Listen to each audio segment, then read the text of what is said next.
This week, we continue our discussion about the introduction of cotton into Texas, beginning with Moses Austin in the early 1820s. You have Anglos coming into Texas from places like Louisiana, next door to Louisiana, Mississippi, Alabama, especially Tennessee. A lot of folks from Tennessee ended up in Texas, like Sam Houston and Davy Crockett. And if you're paying attention at all, there's a lot of controversy about the history of slavery in the U.S. and particularly the history of slavery in Texas, which is very, very interesting for a Civil War historian because we've been talking about this stuff for decades. And but suddenly now it's become part of the political wars that is very much part of our society, the U.S. society, in 2021.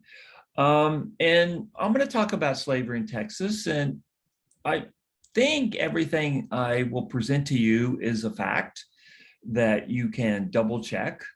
You can double check online. Now, of course, the internet isn't always accurate. But that's one thing we know for sure. But the things that I'm going to show you on the internet are documents that exist in an archive. They're public record. They're just not some nut sitting in a basement putting out facts.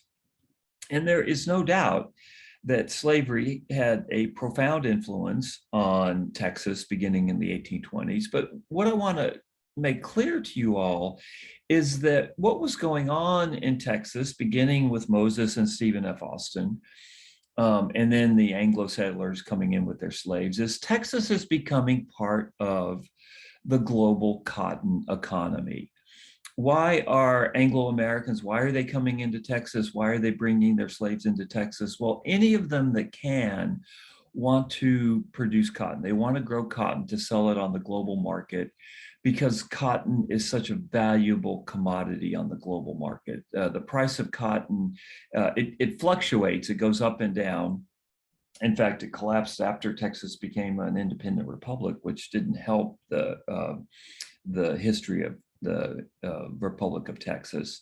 But generally speaking, the price of cotton is very high during this period. And Eastern Texas, the eastern third of Texas, is some of the best cotton producing areas in North America and really probably the world. Now, the issue of cotton, and as I've said before, but I can't say it again enough, is that cotton production is tied with slavery.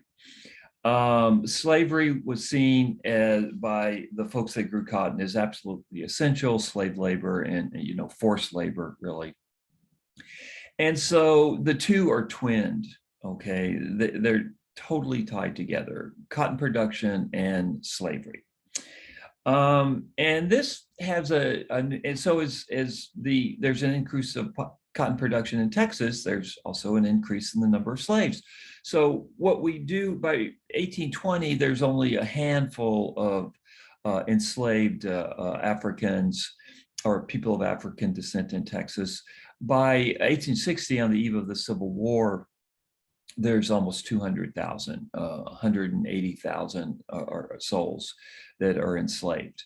Now, one of the things that makes Texas unique is, and I'd probably say this in a podcast, but I repeat a lot, which I think is fine, is that the history of slavery, the cotton aspect of slavery in Texas is pretty short.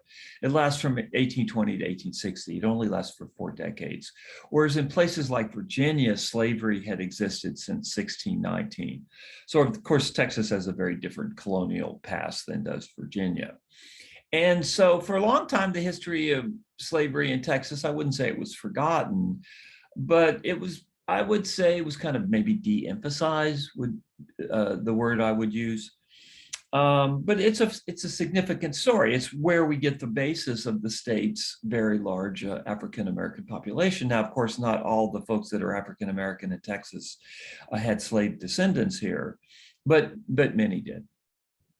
So if you want to discuss cotton and slavery, the first thing you have to know is there's a bigger story going on, and it's the story of cotton and the global cotton economy. And so what's happening is that Texas is becoming part of the global cotton economy.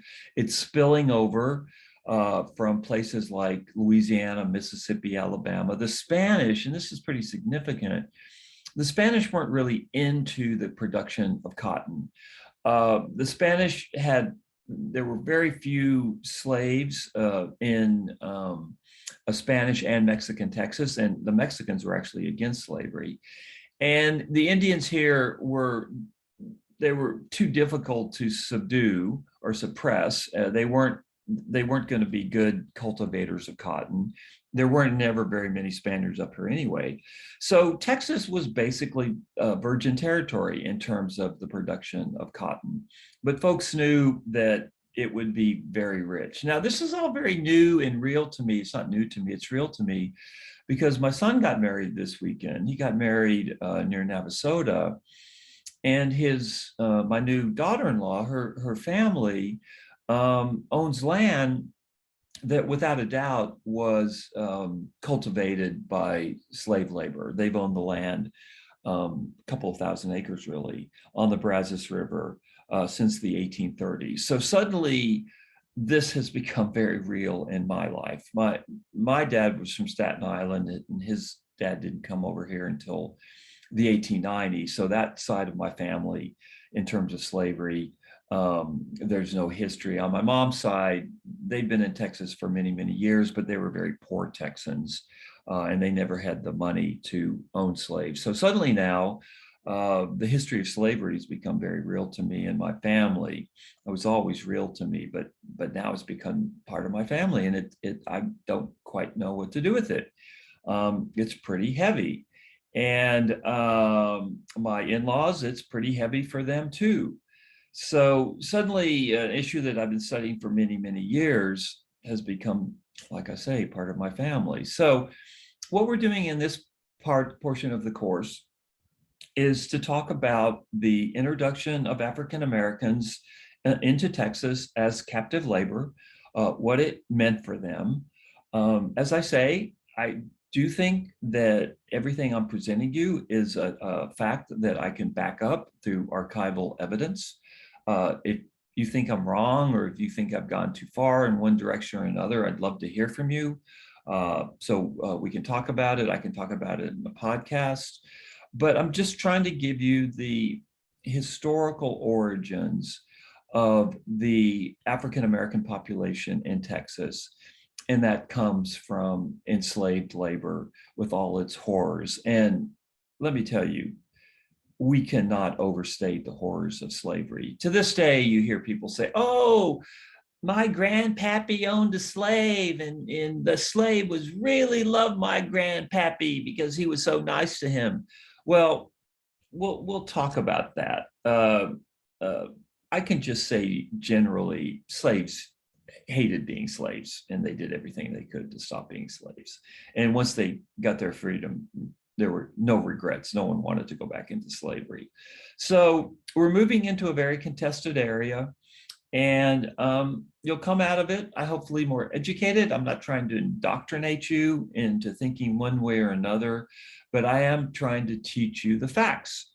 And whatever you do with those facts, I can't control. It's totally up to you, but at least you're going to come out of this course more educated on the A, B's, and C's of slavery in Texas. Now, what I have in front of me on the screen is a map of the westward movement of Texas, of slavery into Texas. I won't really talk about it now because I talk about it in the lectures. So anyway, if anyone has any questions or concerns about how I'm teaching this, reach out to me. I'd love to have dialogue. That's what universities are supposed to be all about. They're supposed to be all about free dialogue. And you may get me to be able to present my material in a smarter and better and more coherent fashion. So I look forward to hearing from you if you have issues about how this is being taught. And I think all of you are going to find this an extremely eye-opening portion of the course, or at least I hope so.